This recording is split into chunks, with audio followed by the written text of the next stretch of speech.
So hello my dear कॉमियंस, कैसे हो यार। मुझे उम्मीद है कि ढिंचैक रापचिक बिंदास होंगे। तो अगर हो तो मुस्कुराओ ना यार, इसी तरीके से जिंदगी जीते जाओ ना यार। सुमित के साथ शुरू करेंगे आज की क्लास। तो इनको भी आए हो, क्या लाए हो खास दिख गया होगा। तो आज मैं आपके लिए बोर्ड एग्जाम कि मार्किंग स्कीम के बारे में बताने के लिए आया हूं कि कौन सा चैप्टर कितना इंपॉर्टेंट है, क्या है। मुझे उम्मीद है कि सारे ही चैप्टर्स इंपॉर्टेंट है, आपने सारे ही कर लिए होंगे। अगर आपने कर लिए हैं तो ऑल दी बेस्ट। बस थोड़ी बहुत डिस्कशन करेंगे, और अगर आपने नहीं किए होंगे तो भैया जी उन बच्चों के लिए भी कि भैया ये चैप्टर्स इंपॉर्टेंट है, इनको कर लेना है ना। तो ये वीडियो आपके लिए काफी इंपॉर्टेंट है। तो जो बच्चे जिन्होंने अभी तक कुछ भी पढ़ाई स्टार्ट नहीं की है तो उनको आप ये वीडियो बता सकते हो, दिखा सकते हो कि भैया ऐसे ऐसे इसमें प्लानिंग करनी है।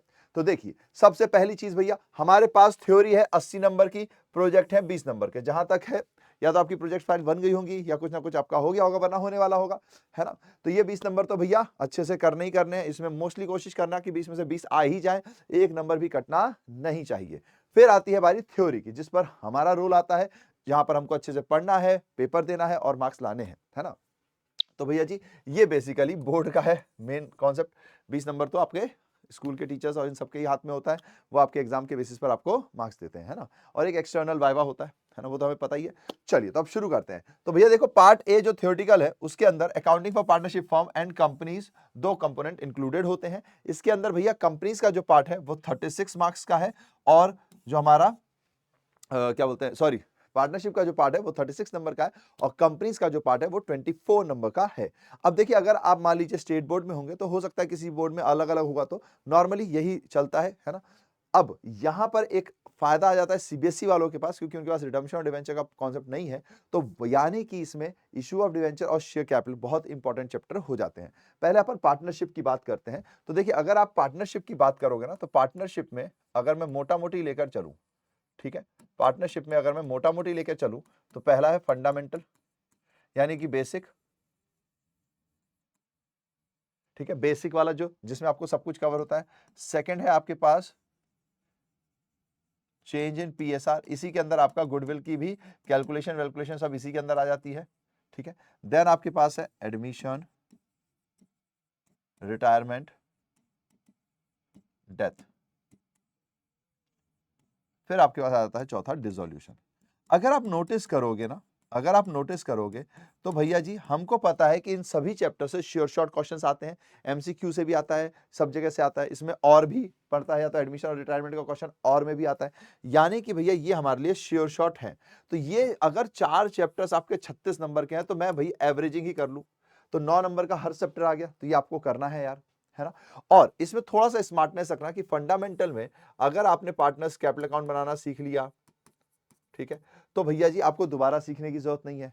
चेंज इन पीएसआर से आपने मेथड्स ऑफ गुडविल निकालना सीख लिया, रिवैल्यूएशन सीख लिया, और क्या बोलते हैं अपने पास एडजस्टमेंट ऑफ कैपिटल यहीं पर सीख लिया। तो भैया ये सारे कॉमन है, तो यहां आपको जरूरत नहीं पड़ेगी। इसलिए इन चैप्टर्स पे फोकस करके बेसिक सीख लीजिए। फिर क्या होता है, क्वेश्चन की प्रैक्टिस करने के लिए थोड़े थोड़े चेंज, जैसे मान लीजिए भैया एडमिशन में हमें एसआर को इंपॉर्टेंस दी जाती है, रिटायरमेंट और डेथ में हमारे यहाँ जीआर को इंपॉर्टेंस दी जाती है, यानी गेनिंग रेशियो को इंपॉर्टेंस दी जाती है।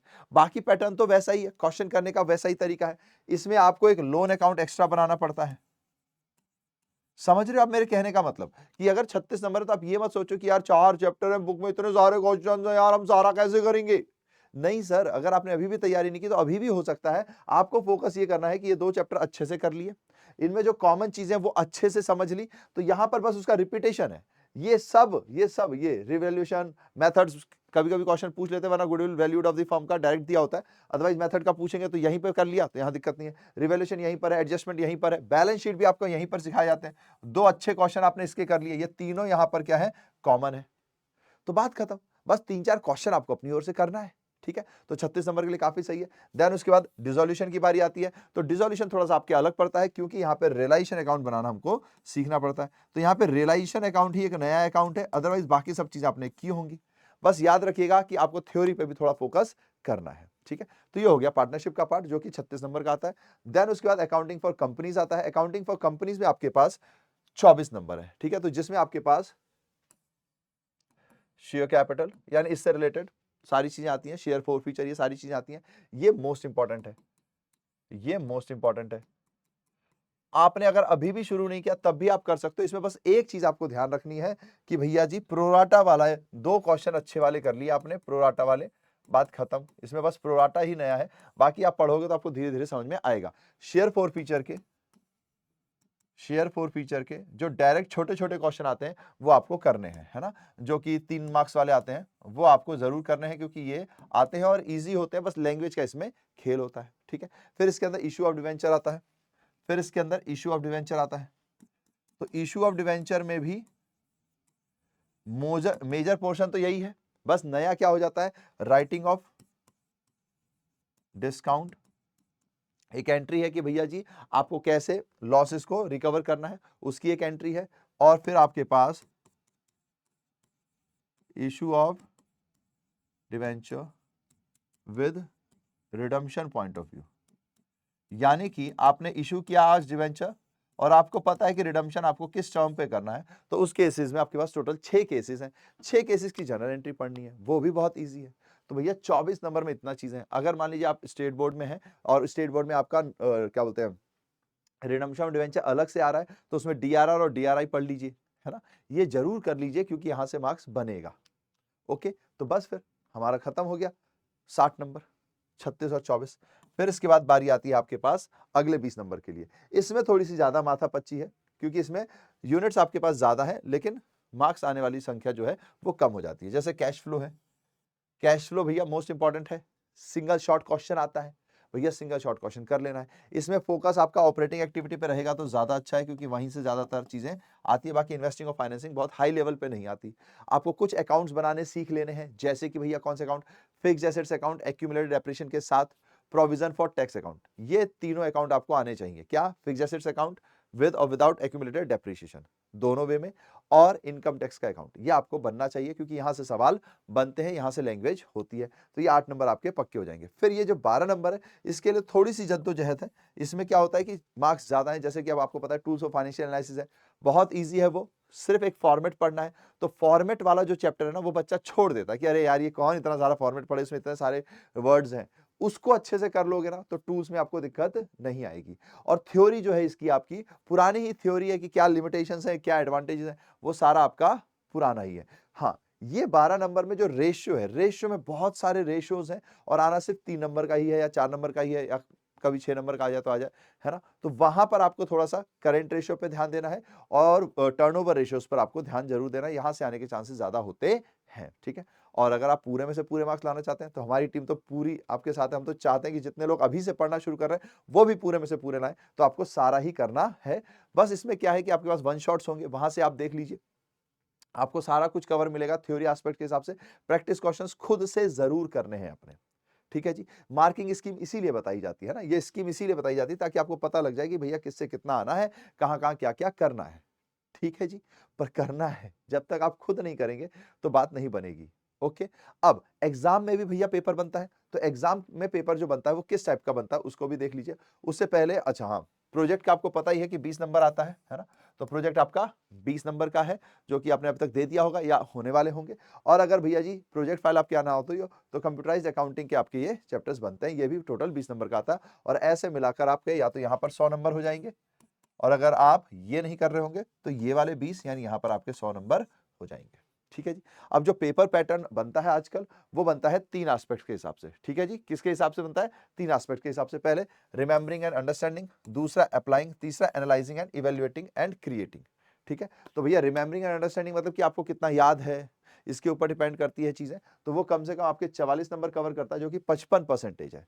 फिर उसके बाद अप्लाइंग यानी कि कहीं पर कुछ फैक्ट्स होंगे, एमसीक्यूज वाले जो क्वेश्चंस होते हैं वो सारे आपके अंदर आएंगे जो कि टोटल 19 नंबर को कवर करेंगे और वो हमारा पोर्शन में 23.75% होगा।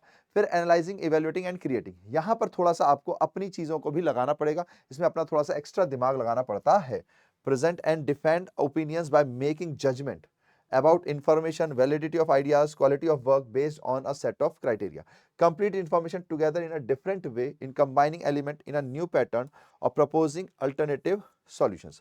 तो इस टाइप के भी आपको कुछ क्वेश्चंस मिलेंगे जहां पे आपको एनालाइज करना पड़ेगा सिचुएशन और फिर वहां बताना पड़ेगा। यहाँ पे नोट्स भी आपको अच्छे से लिखने हैं क्योंकि ये जो पोर्शन है इसमें नोट्स लिखने पर भी मार्क्स होते हैं, ठीक है। कई क्वेश्चंस ऐसे आएंगे जहां पर आपको बताना पड़ेगा।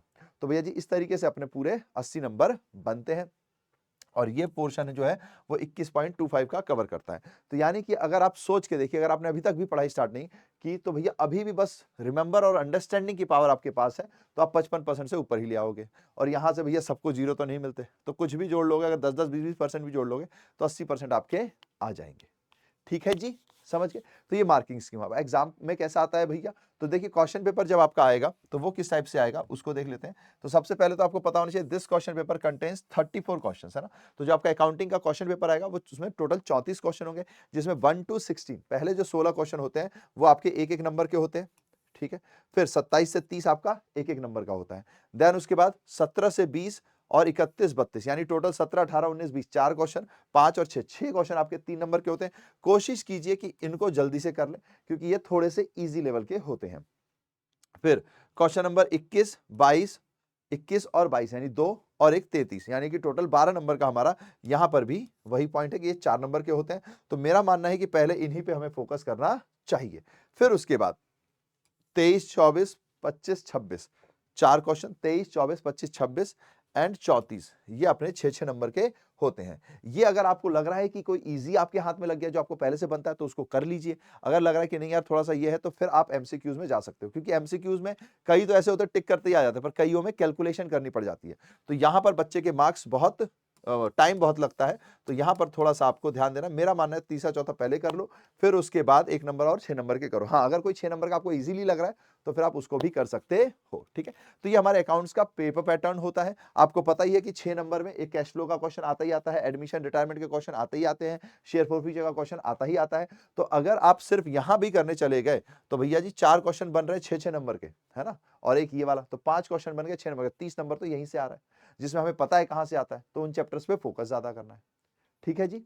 तो इस तरीके से आपकी मार्किंग स्कीम है, याद रखिएगा। Admission, retirement, dissolution, share for feature वाले जो 3-3 नंबर वाले सवाल होते हैं वो, ठीक है। और फिर हमारे पास कैश फ्लो और एक प्रोराटा वाला सवाल, ये आपको करना ही करना है, ठीक है जी।